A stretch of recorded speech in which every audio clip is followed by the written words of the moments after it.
Bismillahirrahmanirrahim. Assalamualaikum warahmatullahi wabarakatuh. Alhamdulillah, amana bil Islam wal iman. Asyhadu an la ilaha illallah wa asyhadu anna Muhammadan abduhu wa rasuluhu yuhyi wa yumitu wa huwa ala kulli syai'in qadir. Alhamdulillah, hadirin sekalian, teman-teman, kawan-kawanku.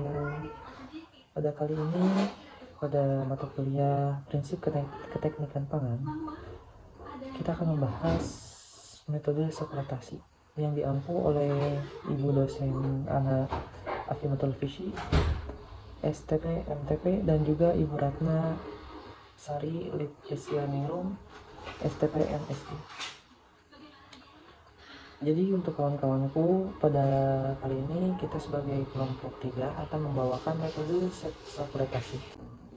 Pada presentasi kali ini, mata kuliah prinsip keteknikan pangan, metode sekretasi, kita memiliki daftar isi presentasi kita.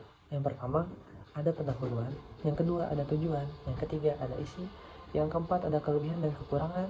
Yang kelima, ada kesimpulan. Yang keenam, daftar pustaka. Dan yang ketujuh, ada penutup. Selain itu juga, kawan-kawanku, teman-temanku sekalian, kita dari kelompok 3 memiliki 5 anggota. Yang pertama ada Deni Nugraha, yang kedua ada Fahira Sinta Haril, dan yang ketiga ada Fahranil Wulandari, dan yang keempat ada saya sendiri sebagai Fata Noval Gunawan, dan juga yang terakhir ada Putri Jasmine. Oke guys, untuk keselanjutannya kita akan membahas sekretasi dan juga tujuannya. Untuk membahas sekretasi dan tujuannya, saya langsung aja serahkan kepada Fahrani Wulandari. Untuk waktu dan tempat kami persilahkan. Sekretasi merupakan suatu metode pemisahan komponen yang terdapat dalam sampel padat dengan cara ekstraksi yang berulang-ulang yang dapat menghasilkan lebih banyak ekstrak dengan pelarut yang sama dan juga lebih cepat efisien sehingga semua komponen yang diinginkan dalam sampel terisolasi dengan sempurna itu karena dilakukan secara kontinu. Prinsip dari sekretasi itu yaitu penyaringan berulang-ulang sehingga hasil yang didapat sempurna dan pelarut yang digunakan itu relatif lebih singkat. Tujuan daripada sekretasi itu sendiri yaitu memberikan pemahaman dasar mengenai metode sekretasi meliputi kelebihan, kekurangan, dan juga pengaplikasiannya. Nah, di sini saya akan menjelaskan tentang metode sekretasi. Metode sekretasi merupakan metode ekstraksi menggunakan suatu pelarut yang mudah menguap dan dapat melarutkan senyawa organik yang terdapat pada bahan tersebut tapi tidak melarutkan zat padat yang tidak diinginkan. Metode sekretasi seakan merupakan penggabungan antara metode maserasi dan perkolasi. Dan selanjutnya di sini ada pelarut. Pelarut yang digunakan pada metode sekretasi yaitu cairan atau liquid yang mudah menguap dan dapat melarutkan senyawa yang ingin diekstrak tetapi tidak melarutkan zat padat yang tidak diinginkan. Sebagai contoh, untuk melarutkan senyawa antosianin yang terdapat dalam bunga kembang sepatu diperlukan pelarut berupa aquades. Namun pelarut ini memiliki kelemahan yaitu berkaitan dengan kestabilan warna dalam jangka panjang sehingga diperlukan pelarut lain seperti alkohol yang berupa metanol atau etanol. Diketahui bahwa metanol memiliki konstanta dielektrik yang lebih tinggi daripada etanol. Menurut Nazarudin tahun 1992, metode ekstraksi sekretasi adalah sejenis ekstraksi dengan pelarut cair organik yang dilakukan secara berulang-ulang pada suhu tertentu dengan jumlah pelarut tertentu. Pelarut yang digunakan harus disesuaikan dengan tingkat kepularan ekstrak yang ingin diperoleh.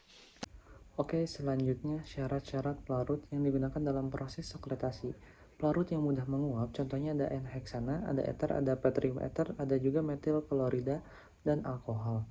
Nah, untuk titik didih proses ini yaitu dengan pelarut yang rendah, karena untuk pelarut yang tinggi, untuk titik didih yang tinggi, itu berarti sebutnya dengan larutan. Kalau titik didihnya rendah, itu disebut dengan pelarut. Nah, untuk pelarut tidak melarutkan senyawa yang diinginkan. Pelarut terbaik untuk bahan yang akan diekstraksi. Nah, untuk sifat sesuai dengan senyawa yang akan diisolasi, polar atau non-polar, ada 2. Untuk pelarut tersebut akan terpisah dengan cepat setelah adanya pengocokan atau pengadukan. Oke, untuk selanjutnya itu prinsip sokratasi.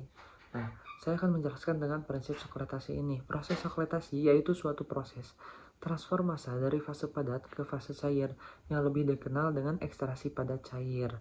Nah, untuk berdasarkan pada proses ekstraksi pada metode sokratasi dilakukan secara kontinu atau berlanjut dan pelarutnya yang digunakan selalu baru sehingga senyawa kimia yang ada di dalam sampel akan terisolasi,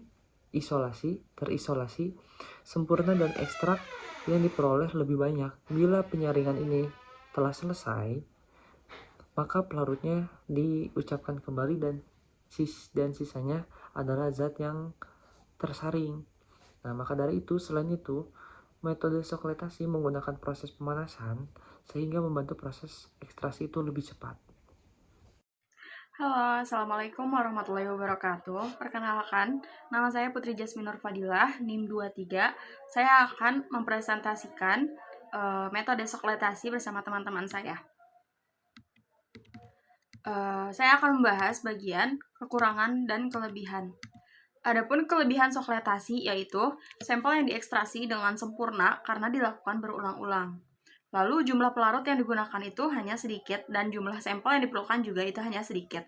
Pelarut organik dapat mengambil senyawa organik itu dengan berulang kali.